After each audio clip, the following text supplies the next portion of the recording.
నమస్తే, నేను మీ రెడ్డి శ్రీనివాస్. ఈరోజు Kodangal Narayanpet lift irrigation project మీద మరొకసారి నమస్తే తెలంగాణ పేపర్ కావచ్చు, అదేవిధంగా జర్నలిస్టు పేరుతో కనీసం డిగ్రీట్ల పాస్ కాలేని సన్నాసి శంకర్ అనేటోడు మరొకసారి కోడంగల్ ప్రజల మీద, నారాయణపేట ప్రజల మీద, మక్తల్ ప్రజల మీద మట్టి పోసే ప్రయత్నం చేస్తున్నావు. నువ్వెన్ని ప్రయత్నాలు చేసినా ఈరోజు అభివృద్ధి అనేది ఆపుకోలేవు. లగచర్ల మీద ఆ విధంగా చేసినారు. ఈరోజు అభివృద్ధి ప్రజలంతా వాళ్ళే స్వచ్ఛందంగా వచ్చి ఈరోజు ల్యాండ్ ఇచ్చిన సందర్భం.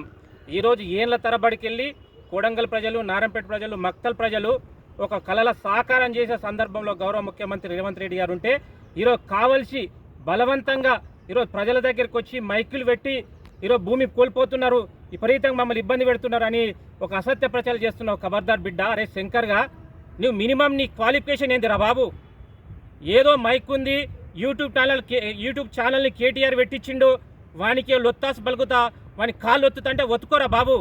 ఈరోజు లేక 75 ఏళ్ళకెళ్ళి మా ప్రజలు ఇప్పుడే జూరాల వాటర్ కానీ, కృష్ణా వాటర్ కానీ మా పంట పొలాలకు వస్తుంటే నీ కడుపు మండుతుందా సన్నాసి? చెప్పు తీసుకొని కొడతారు ప్రజలు. ఏమనుకుంటున్నా బిడ్డ? కేటీఆర్ కాదు, కేసీఆర్ కాదు, ఎవడికి నీ దగ్గర రాడు.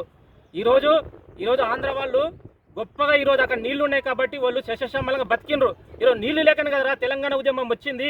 నీళ్లు లేకనే కదా మా ప్రాంతం మీరు హైదరాబాద్ కానీ, ముంబై లాంటి ప్రాంతాలకు వచ్చి బతుకుతున్నది. ఎందుకు కడుపు కాలుతుందా సన్నాసి? దయచేసి కోడంగల్లో కానీ, నారంపేటలో కానీ, మక్తల్లో ఉన్నటువంటి ప్రజలు ఆలోచన చేయలే. లేక అవకాశం వచ్చింది. గౌరవ ముఖ్యమంత్రి రేవంత్ రెడ్డి గారు ఈరోజు గొప్ప నిర్ణయం తీసుకున్నాడు. ఈరోజు మన బతుకులు బాగు చేయలే, మనకు నీళ్ళు ఇయ్యాలని ఆలోచనతో గొప్ప ప్రయత్నం చేస్తున్నాడు. ఎవడెన్ని కుట్రలు చేసినా ఖచ్చితంగా ఈరోజు ప్రాజెక్టు కట్టి తీరుతాం.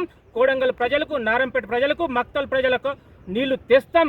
దాంట్లో ఎలాంటి సందేహం లేదు. కానీ ఇలాంటి చిల్లర దద్దమ్మలు, ఇలాంటి ఎదవన కొడుకులు వచ్చి అప్పుడప్పుడు డిస్టర్బ్ చేస్తున్నారు కాబట్టి వాళ్ళు గ్రామాల్లో కొని పట్టణాలకు వస్తే చెప్పుల దండతో స్వాగతం పలికే విధంగా, తరిమి కొట్టే విధంగా మీరు కార్యాచరణ చేసుకోవాలి. ఇక్కడ జెండాలు కాదు, పార్టీలు కాదు, మన జీవనానికి సంబంధించిన, మా బతుకులకు సంబంధించిన సమస్య.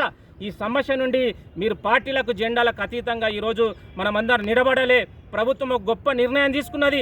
ఆ నిర్ణయం వల్ల మన భవిష్యత్తు తరాలు సస్యశ్యామలంగా మారే ఒక గొప్ప అవకాశం ఉంది. కాబట్టి దయచేసి ప్రజలందరూ ఆలోచన చేసి సహకరిస్తారని మనస్ఫూర్తిగా మీకు అందరికీ పాదాభివందనలు తెలియజేసుకుంటాం. జై హింద్, జై భారత్, జై రేవంత్ అన్న, జై తిరుపతి అన్న, జై కాంగ్రెస్.